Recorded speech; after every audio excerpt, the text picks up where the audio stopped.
Hello friends, இந்த வீடியோல நம்ம என்ன பார்க்க போறோம் அப்படினா ஸ்டாண்டர்ட் வியூஸ். சோ இங்க ஒரு டாய் ஹவுஸ் கிரியேட் பண்ணிருக்கேன். சோ ஸ்டாண்டர்ட் வியூஸ் வந்து வியூல டூல் பார்ஸ், இதுல நம்ம வியூ டூல்ஸை செலக்ட் பண்ணாக்கா இந்த ஸ்டாண்டர்ட் டூல் பார் செட் வந்துரும்.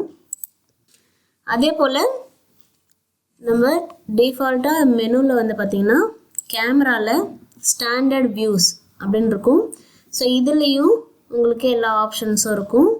ஸோ இந்த ஆப்ஷன்ஸ் தான் உங்களுக்கு இங்கே டூலாக இருக்கும். நீங்கள் இங்கே போயிட்டு கிளிக் பண்ணாலும் உங்களுக்கு அதான் வரும். ஸோ இப்போ டாப்னு கிளிக் பண்ணதால் டாப் வியூவுக்கு மாறிடுச்சு. இந்த வியூ வந்து எப்படி வருது அப்படின்னு பார்த்தீங்கன்னா இந்த ரெட் கிரீன் ப்ளூ ஆக்சிஸை பேஸ் பண்ணி தான் இந்த ஸ்கெட்சப் வந்து எடுத்துக்கும். ஸோ இந்த இடத்துல கேமராவில் ஸ்டாண்டர்ட் வியூஸ்லேயும் போயிட்டு நீங்கள் மாற்றிக்கலாம். அப்படி இல்லைன்னா இந்த இடத்துல இங்கே இருக்கிற இந்த டூல்ஸையும் நீங்கள் யூஸ் பண்ணிக்கலாம். ஸோ இது வந்து பார்த்தீங்கன்னா ஐசோமெட்ரிக் வியூ, டிஃபால்ட்டாக நம்ம ஸ்கெட்சப்பில் இருக்க வியூ.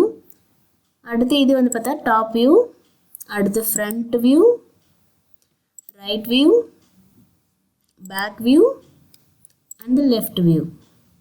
ஓகே, ஸோ இந்த மாதிரி இந்த டூல்ஸ் யூஸ் பண்ணி நம்ம டக்குன்னு எந்த வியூவில் வேணுமோ அந்த வியூவில் திருப்பி நம்ம ட்ரா பண்ணிக்கலாம். தேங்க்ஸ் ஃபார் வாட்சிங். Don't forget to like, share and subscribe.